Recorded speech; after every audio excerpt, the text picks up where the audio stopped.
Hi friends, welcome back to our channel. ఈరోజు మన video వచ్చేసి కాలీఫ్లవర్తో కర్రీ అనేది అయితే ఎలా చేసుకుంటే చూద్దాము. టమాటా, ఉల్లిపాయలు అండ్ మిర్చి.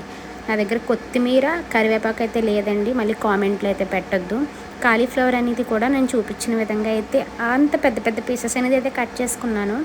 నేను స్టవ్ మీద అనేది కూడా గ్యాస్ మీద అనేది కూడా వాటర్ అనేది కూడా బాయిల్ అయిన తర్వాత ఏవైతే అంటే ముందుగా వేసేసుకోవచ్చు, నేనైతే కొంచెం బాయిలింగ్ అయిన తర్వాత వేస్తాను.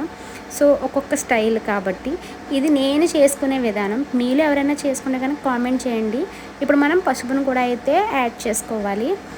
ఒక్కసారి అలాగ మరిగిన తర్వాత మనం ఫిల్టర్ చేసుకుంటే సరిపోతుంది, ఎక్కువ కూడా అవసరం లేదు. ఫిల్టర్ అయిపోయిన తర్వాత పక్కన పెట్టేస్తామనుకోండి సరిపోతుంది. ఇప్పుడు ఒక ప్యాన్ అనేది కూడా తీసుకోవాలి మనం. ఆ ప్యాన్ తీసుకున్న తర్వాత నెక్స్ట్ ఏంటంటే ప్యాన్ మరీ హీట్ అయిపోయింది, ఓకే. నేను ఇంకా ఆయిల్ అనేది కూడా యాడ్ చేసేసుకుంటాను. నేను వాటిల్లోనే యాడ్ చేసుకున్న తర్వాత మిర్చి, ఆనియన్స్ కూడా వేసేసుకుంటాను ఒక్కసారిగానే వెంటనే. ఇంకా హై ఫ్లేమ్లో అనేది కూడా ఒక 2 minutes బాగా వేగిన తర్వాత కొంచెం మన దగ్గర రాక్ సాల్ట్, కళ్ళుప్పు అనేది ఉంటుంది కదా, ఆ కళ్ళుప్పును కూడా యాడ్ చేసి ఒకసారి అయితే వేపేసుకుందాం. ఇవి బాగా వేగిన తర్వాత మన ముందుగానే టమాటో పీసెస్ కూడా చిన్న చిన్నవనేది అయితే కట్ చేసుకున్నాం కదా, ఆ విధంగా ఉంటుండగానే టమాటాను కూడా మనం యాడ్ చేసేసుకుంటే సరిపోతుంది. టమాటాని అయితే యాడ్ చేసుకున్నాం కదా, తర్వాత ఏం వేయాలా అని ఆలోచిస్తున్నాను అనుకుంటున్నారా? లేదండి, వీడియో అనేది కూడా ఎలాగా మాట్లాడాలి, ఎలా చేయాలనేది వాయిస్ 2 రోజులు ఇచ్చి 3 రోజులు ఇచ్చి ఆగిపోతున్నాను. ఎలా చేయాలో కూడా ఏం అర్థం అవ్వట్లేదు. సరే కొంచెం కారం అయితే వేసేసాను చూసారా.